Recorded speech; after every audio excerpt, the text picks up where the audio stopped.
Well, it's noon here in Bethesda, Maryland, and this is Friday, September 23rd, and this is news that you can use from YA with your hosts, Zach and Ray. And just in case you weren't sure, I'm proclaiming that I am not for everyone. Just saying, buddy. That looks like a lovely road that at least one of us is going to travel this weekend. Ain't going to be me. Finish up. You want me to do the whole half hour? Kind of just want to see how long you go for, Bob. Something tells me it's a pretty long time. How are you doing this Friday morning? You know, I am feeling so much better. I was thinking on my way in this morning that, you know, I'm probably at about 90%. Nice. Yeah. Glad you're feeling better. Pops really am. Yeah, me too. Yeah, we all are. All right, Here's the deal. Yes. We are going to start today's show off with some FTC news and also an update with regards to what I've learned about the proposed rules that we've talked about, the Shady car dealer rules. A bit of an update, something I unfortunately read that I wish I had read months ago, in all honesty. The timeline for enactment of that rule. Oh, it's much longer than you would anticipate, I would assume. Well, I read somewhere it could take up to 6 years. Oh, stop it. What the hell's the point? What the hell's the point? Come on. Anyway, 6 years. We'll spend some time walking through my God. the rules making process. We've got some great, really, you've got to be kidding me, material later on in the show as well. Plus, share an update on the work that we're doing with CarEdge. Yeah. So show some updates there too.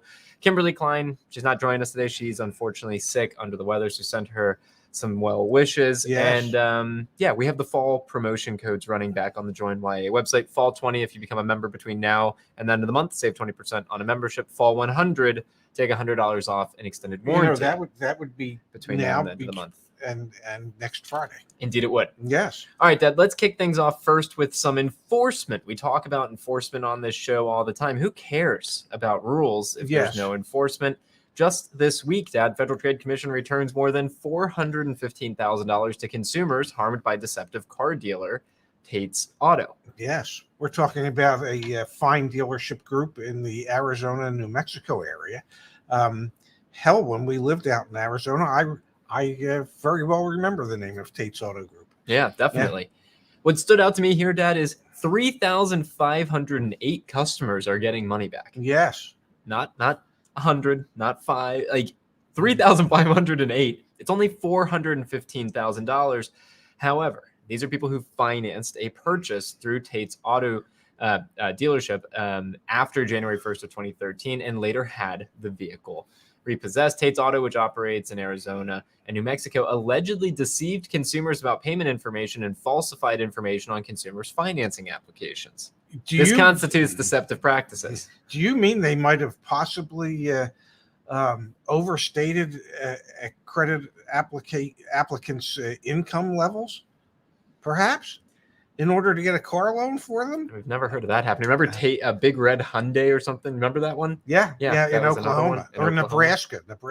Yeah. No, Oklahoma or Nebraska, yeah. This happens. There's the New York dealerships this happened at recently, too. It is amazing. It happened to 3,508 people just at Tate's.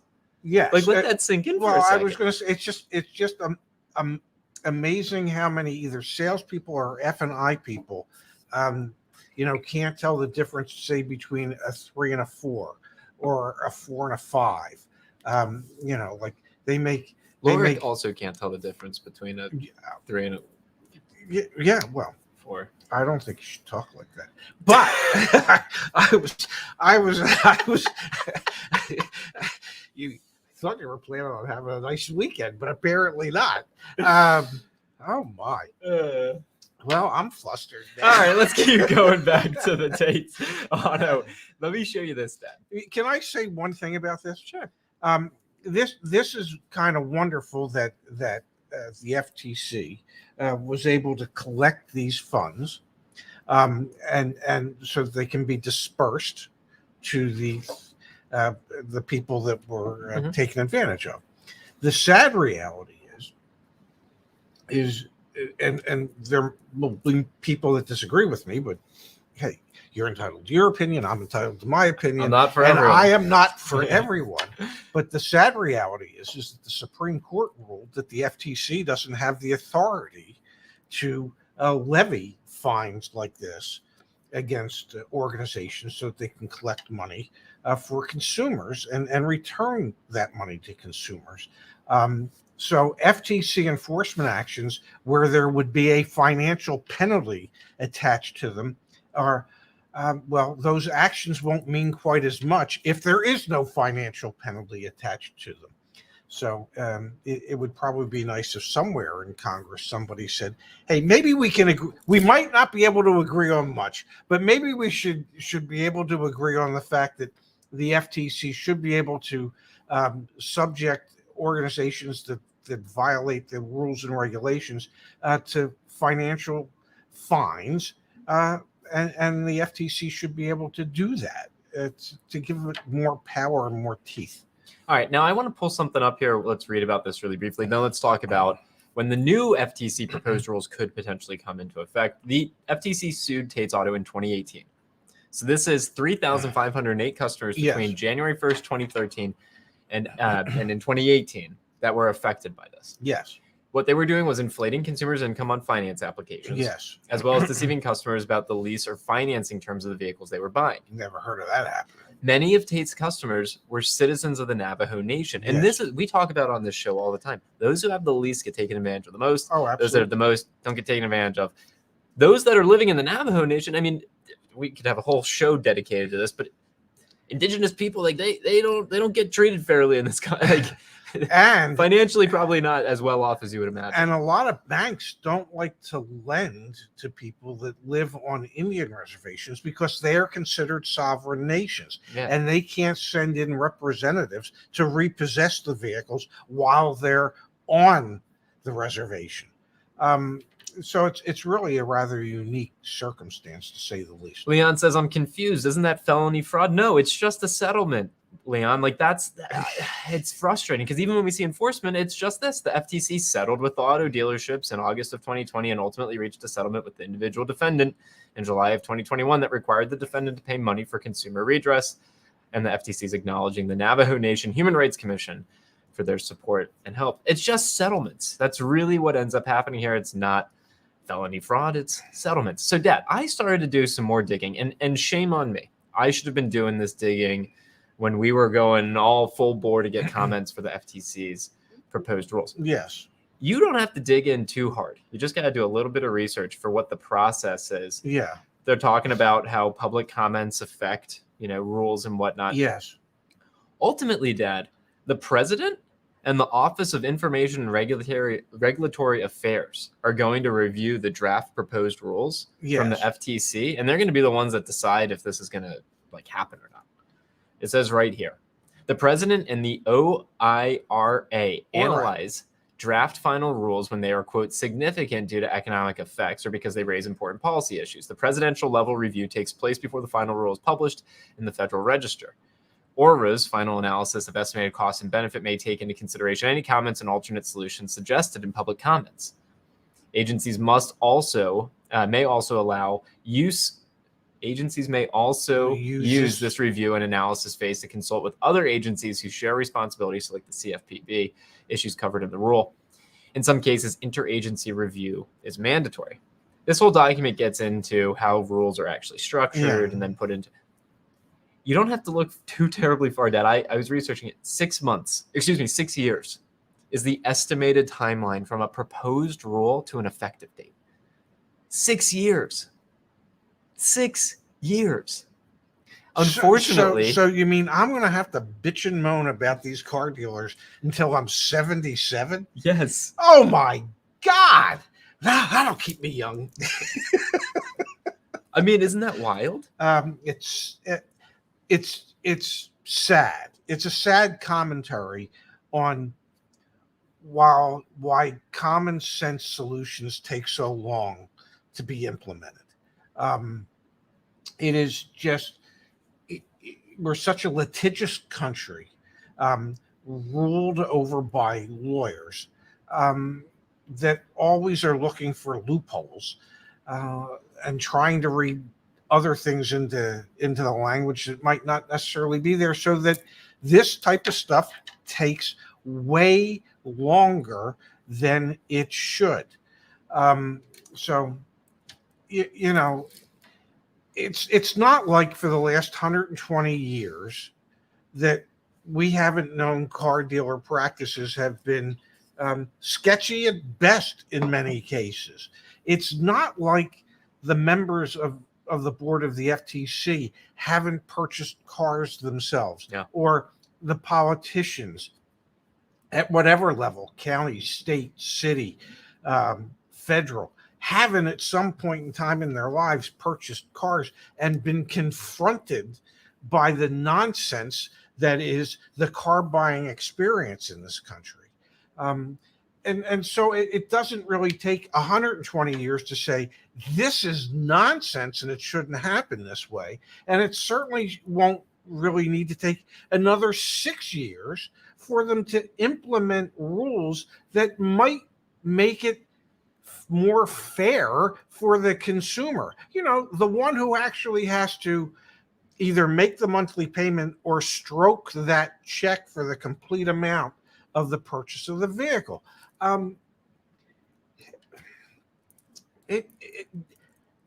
Anything that should happen quickly that just makes way too much sense just doesn't. All right, let's follow Jerry's suggestion. Let's move on. All right. Well, we are, Jerry. We're following your suggestion. Let's see this. Wait, let's go to this question. Van Weller. New to YA and loving it. Welcome. Wondering, as a dealer for 40 plus years, Ray must have used and taught several of the sales ploys that y'all call out as questionable. How and when did he have a moral awakening?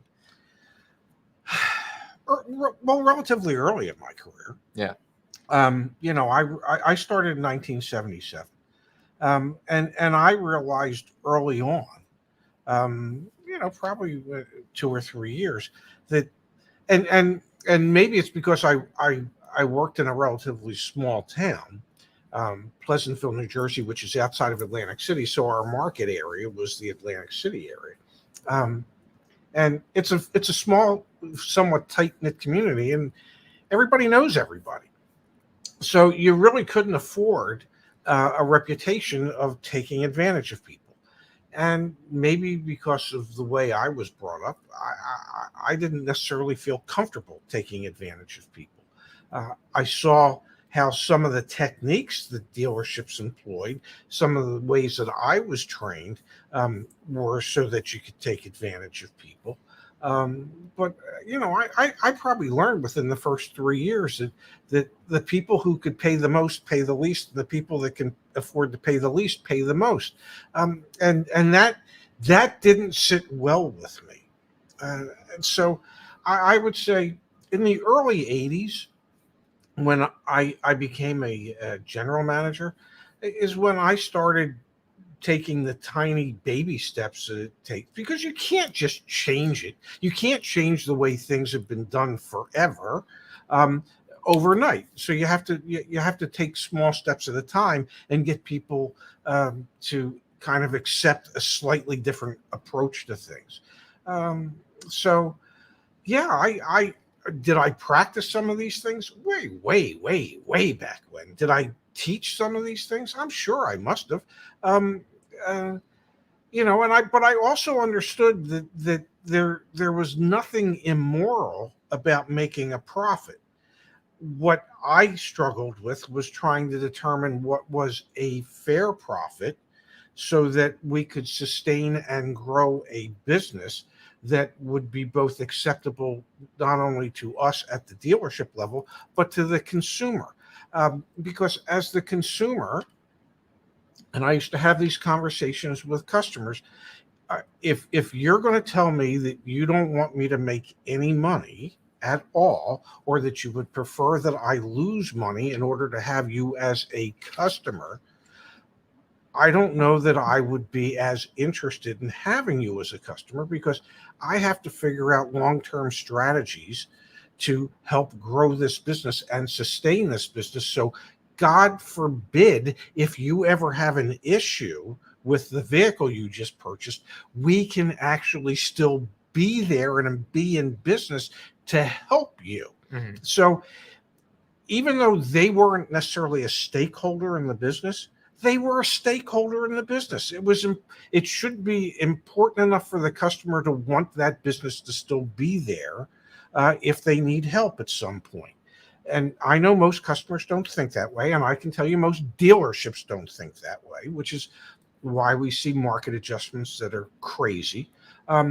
But if you try to be a good corporate citizen within your community, you can still thrive as a business. And I guess I learned that in the early 80s. It kind of is juxtaposed by, unfortunately, an article like this, which is NADA 2022 is shaping up to be another good year for franchise dealerships. Contrary to what many will think, we want great dealerships have a good year. That's fine. That's good. The fact that dealerships are making 4 times as much profit right now as they used to, where is it? The average U.S. dealership earned an estimated $4.1 million in net pre-tax profit in 2021. We've got here, yeah, go ahead. Well, I was going to say you're missing in my estimation the thing that I found most disturbing about this article. Huh. Okay. Yes. Tell me where to go. Well, I think you need to scroll up a little bit. And franchise Manzi declined to share specific information. Okay. Yes. Manzi declined to share specific information about average dealership profitability. NADA, the North American Dealers Association, no longer publicly releases profitability data, nor its average dealership financial profile report. They used to, and they stopped doing it when the dealerships started making record profits. October of last year was the last financial profitability report that we got. Okay, and so dealerships are making more money than they've ever made, and they don't want the public to know what those numbers really are and how much money that really represents. Now, I'm not saying that the dealerships are not entitled to make a profit. They are. They've invested tens of millions of dollars into those facilities. But you shouldn't be, your profits shouldn't be so staggering that it's embarrassing to release that information to the public, because you might give the public the sense that, well, you're overcharging them. Okay, maybe only because, well, you are overcharging them. If those dealerships could have survived for any number of years that they did, with an average net pre-tax net profit of $1 million annually, and they did that for years and years and years. And I'm not saying that that's a big amount or a small amount, because relatively speaking, it's a small amount. Yeah. But if it's now 4 times that amount, and the things that have changed is there's fewer vehicles for people to buy. The thing that has changed is it's actually a worse consumer experience than it was before. Well, or it might be a better in some cases, because at least, the price sort of is the price. But they have taken advantage of a supply and demand situation to hold more profit per vehicle than they ever have. And then they have found other ways through slick F&I training or service advisor training on how to sell more parts and service to expand their avenues for making additional profit.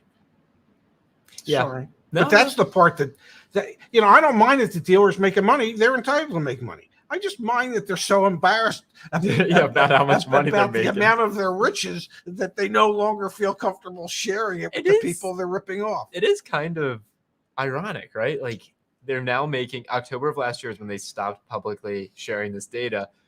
And it's like, you've been doing this for decades, and now that your profits have never been higher, you're going to stop. Yeah.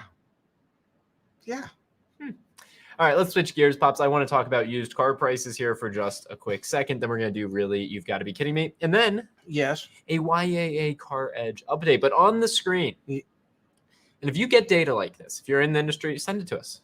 Instagram is great. Over on Instagram. A 2019 Toyota 4Runner. That's what this is, Dad. This is a screenshot of the auction report. Yes. The Manheim market report for this vehicle is an estimated value of $44,700. And that is a low odometer for a 30,000 miles. Yeah.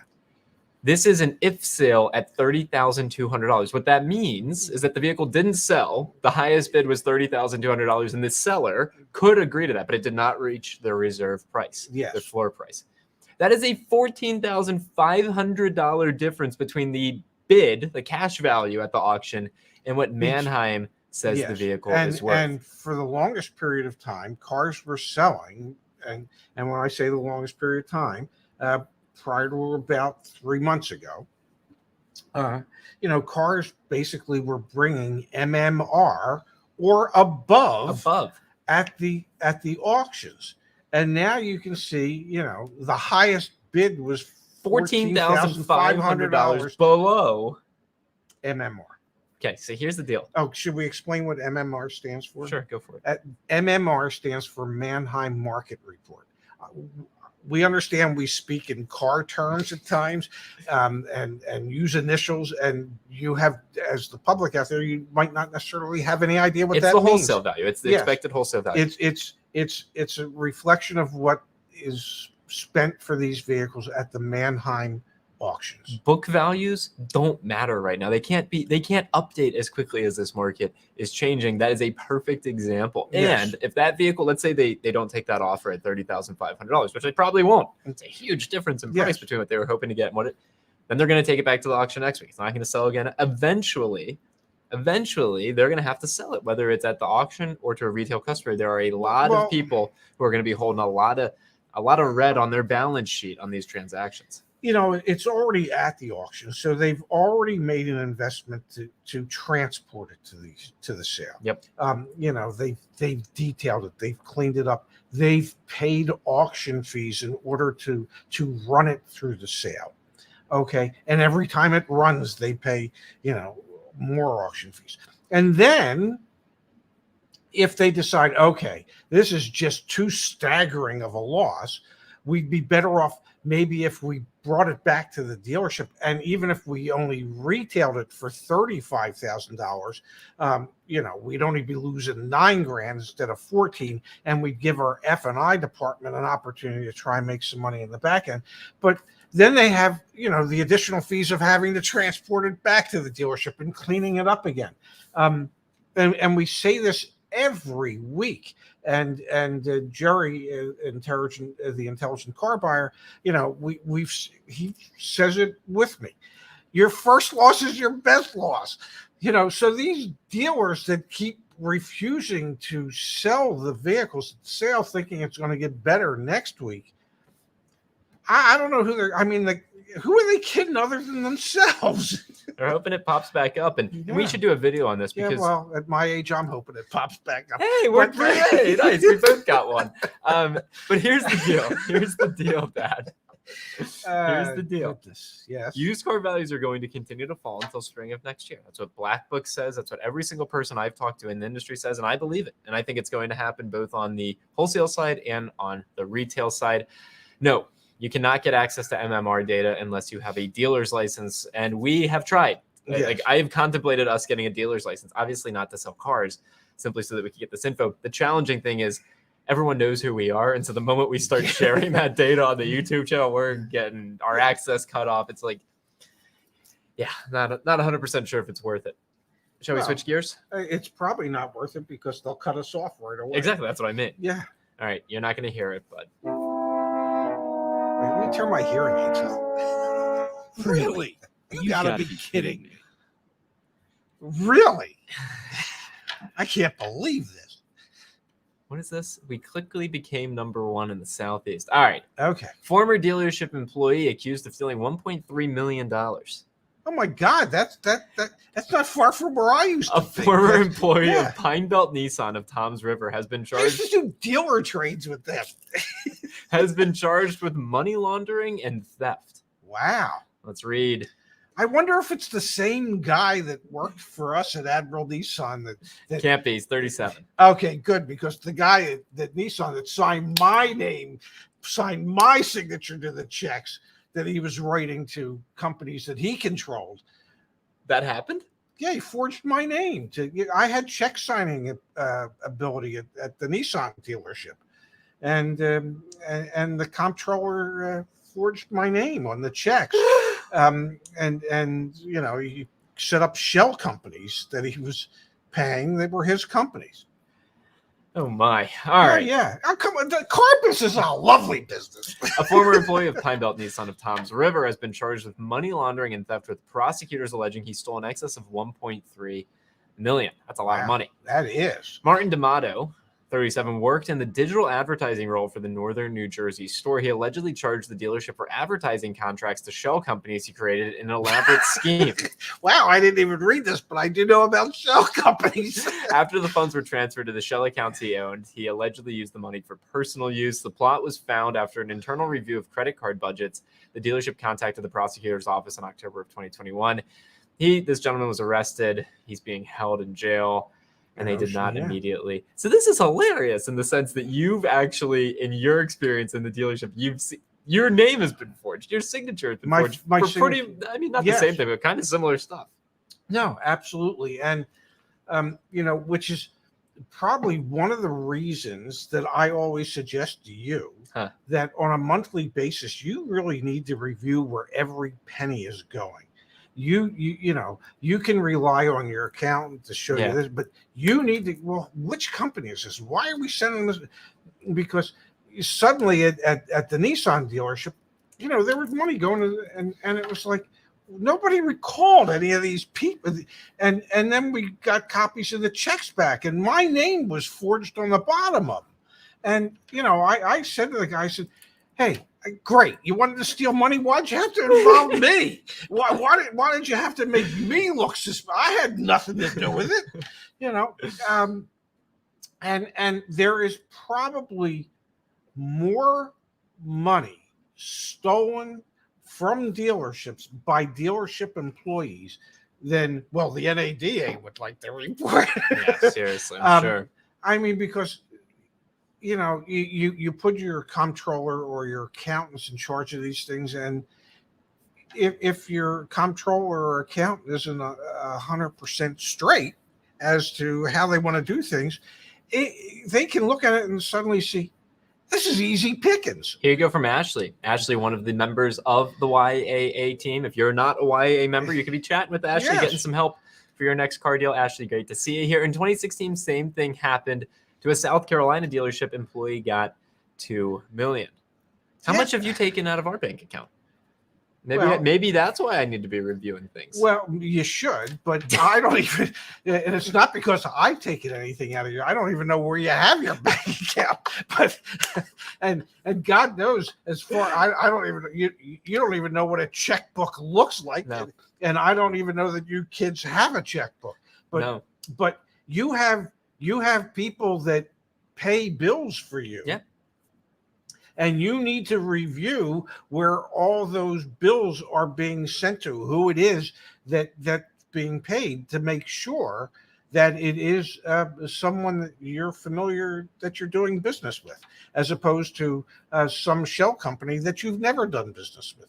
I can't wait. One day I'm going to set up. I love what we're doing here. So passionate about this business. Someday I want to do a B2B company where we sell services to other businesses, and I want our company to be called Shell Company. And then every month when they look at their statements, they see we sent $5,000 to Shell Company. Yeah. Shell will probably have issues with that. All right, Dad, can I show you something? You haven't seen this. Well, what's new? Can I say something? 90% of what you do to me on these shows I haven't seen before. It's very true. Going to share the screen. We have updates. So as many of you know, we're going to be transitioning to CarEdge in the not too distant future. Excuse me. CarEdge, thank you for that. CarEdge in the not too distant future. Here is an updated view of what the vehicle detail pages will look like when you search for cars on CarEdge. This is not live and available yet. You're going to have your details, so everything here, right? Email templates will still be there. We're still going to have price history. You'll be able to chat with our team from right here on vehicle detail pages. Out the door prices. We're still going to have out the door price estimates. Some more language to help you understand what it is. The monthly payment calculator, Dad. Wow. Super excited about this. Yes. Monthly payment calculator is going to pull in the out the door price. You'll then be able to enter in the amount of cash down. You'll choose from loan terms. Miss Kimberly Klein hooked it up. We've got so many different loan term options that'll be in there, all the obscure ones as well. You'll plug in your own interest rate for now. The trade allowance. Yeah. If you haven't done it yet, join ya.com right now /sell. We're going to be pulling in actual cash offers from dealerships in your area. So you'll be able to pull that value in here. If you have a payoff on the vehicle, you put it in, you'll ultimately get to your monthly financing. So super excited about that. Warranty information will be here as always. And a little sneak peek, there's going to be discounted pricing for members, but we'll talk about that on a future show. Obviously, we're going to pull in some insurance information, maintenance and repair information, the similar cars nearby. It's starting to look, I think, pretty tight. Yeah. With our expert advice, on this right-hand side the whole way down. Yeah. And the best thing about it? This is all free. Well, the other best thing, thank God, I don't see my face anywhere on it. Yeah, no, you are not. This is true. Yeah. Yeah. I think it's wonderful that you transition away from my face, because at a certain point, my face started to feel a lot like dog poop. It was everywhere. Tommy Bernard, thanks for being here, Tommy. Always great to see you. Will you be able to do soft pulls or pre-approvals in the future? I hate doing financials in the dealership. I literally, after today's show, before I head on home and then hit the road to go to Shenandoah National Park, should be a fun weekend. What am I going to do? I'm going to be sending over the e-signed version of an approved contract to the first credit union that we are going to launch with, Georgia United Credit Union. So we are actually building out our network of credit unions that we work with. So not only will we be able to do like a soft pull, we'll actually be able to get you the pre-approval at the credit union in your neighborhood. Can I say, Jerry asked a really important question. And you're going to say, what does that mean? On your payment calculator, what that would mean is you could put in your desired payment, and you could ask it to roll what would have to change to get to that payment. That's really cool. Would it be cash down? Would it be the price of the vehicle? Would it be the amount of the trade? In most cases, it's going to be cash down. So that's super cool. So you're saying, like, let me just try and restate it so I understand, because if I can say it, then so you're saying, as a user, you'd like to be able to say, okay, this is what it is. I want this to be 750. Show me what I need to do to get it to 750. Show cash down wise, what would it take? Or that's cool. Out the door price wise, what would it take? So payment roll gives you the ability as a consumer to see what it might take from your end to get to that payment that you'd want to go to. So that would be another thing that you might want to. That's it. Good catch, Jerry. See, that's a good idea for the future. That's a great idea. Thank you for sharing that. And the credit union piece. So that should be coming live. I keep saying it, but like we just need to get contracts signed because obviously we have to have agreements with the credit unions. But yeah, the goal is to build out the whole network, which will be really, really awesome. Well, congratulations. Your team's doing a great job. Yeah. It's taken time. Everything's a little slower. Like I've learned over the past couple of years, everything moves a lot slower than I'd like it to, but not as slow as the FTC. Not as slow as the FTC, that's for sure. No, I feel like we're making progress. I really do. Yeah, no, that's terrific looking. Yeah, that's really good looking. Kudos to the team, Yasmin, especially. She's been designing that. And then the GUCU stuff, hopefully that's knock on wood. I mean, that should be live next week or the following week. I know I keep saying it, but finally we've got the contract.